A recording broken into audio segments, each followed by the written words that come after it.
Hey, what's up? Thanks for tuning in to episode number 3 of I Haven't Played This Game in Years. So this time I'm going to play a game that I haven't played really in about 25, 26 years.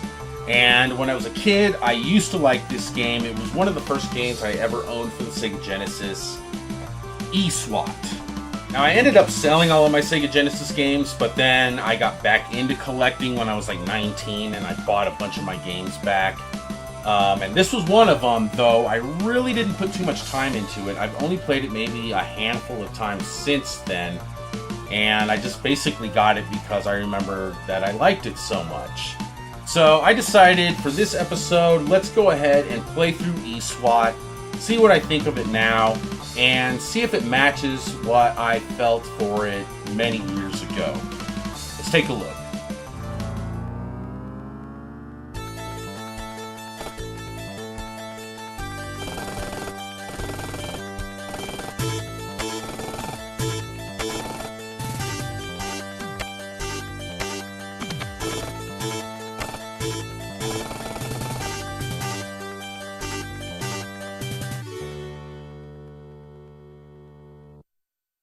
ESWAT.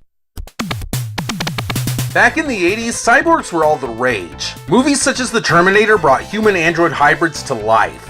It was only natural that the genre would cross over into law enforcement, with movies such as RoboCop, Drop It, and an even bigger no-brainer to bring that genre into the world of video games. In 1989, Sega released an arcade game called Cyber Police ESWAT. While not technically a cyborg, the protagonist dons a cyber suit once he's promoted to a certain rank, and looks strikingly similar to RoboCop, undoubtedly influenced by the brilliant 1987 Verhoeven film. The following year, on the heels of Sega's still relatively new 16-bit machine, the Genesis, ESWAT was ported to the system.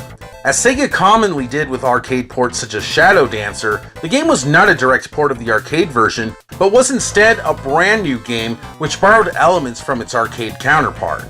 You control Duke Oda, a police captain in a futuristic crime-ridden metropolis. The game begins in the city where you face off against numerous antisocial thugs, hell-bent on wiping out the police force and taking over the city.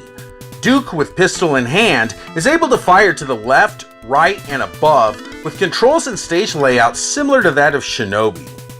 After taking out a group of rogue prisoners who had taken over the city's prison, Duke is then promoted to the rank of ESWAT, Enhanced Special Weapons and Tactics, where he is then put into a cyber suit equipped with rocket jets to allow for flight and the ability to equip a number of special weapons.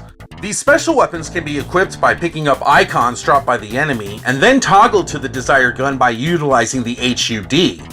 If Duke should meet his demise, whichever gun is currently equipped will be lost when you begin your next life from a certain checkpoint. ESWAT consists of 8 stages, which can become quite difficult. The jumping mechanics feel weighted down as if the cybersuit actually weighs a ton. Taking damage from enemies can become frustrating as there is a very small grace period of invulnerability before Duke can receive more damage. Enemies can just pile up on you and end your life in no time at all. When baddies get in close, good luck. The flying mechanics are spotty as hell as Duke flies in the air almost too fast, just like in a shooter when you collect too many speed power-ups. Then before you know it, you're out of fuel and you have to tediously wait around for the gauge to refill. The special weapons aren't very special either, with the most useful being the plasma cannon, which charges while not in use. The stages offer different environments, such as a laboratory with living slime, and a disorienting dark base, which requires heavy utilization of the jetpack. This stage can get extremely frustrating, as my blood is starting to boil just recounting it. Each level also has its own unique boss, most of which are extremely cheap, but can usually be defeated once its sweet spot is discovered where you can hover without taking damage. The graphics in ESWAT are a bit dark and drab, and overall, nothing to really blow a load over. The music, while having some catchy tunes, are pretty much meh, and the stages recycle the same few songs over and over. I do really dig the boss theme though.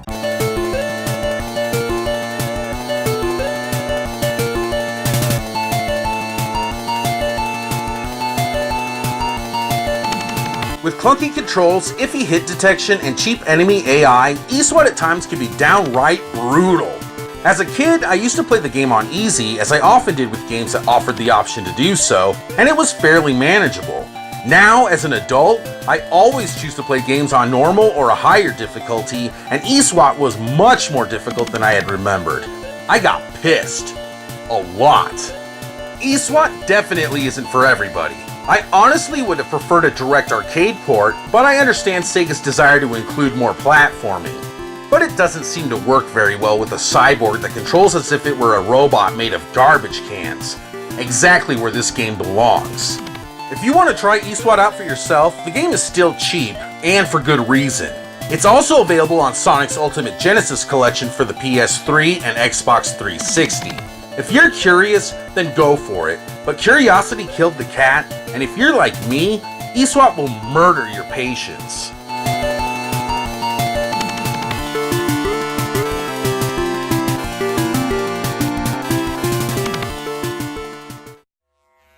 So what do I think of ESWAT now? Game's freaking garbage, man. I don't know. I really did not like it this time. The controls are clunky. The difficulty is kind of cheap. Like the way that the enemies can just hug onto you and kill you within no time at all. Like I really hate games that do that. And I just didn't have fun with it this time around. Now I did play it on easy as a kid, so maybe that's why I liked it more. But honestly, the game doesn't offer all that much. The music is mediocre. The graphics are average. I don't know. I mean, you might like the game, but I think it sucks now. It's not very good at all. But that's just my opinion. So, anyway, thanks a lot for tuning into this episode. What do you think of ESWAT? Have you played it? What do you think? Anyway, thanks for tuning in. I will catch you all later.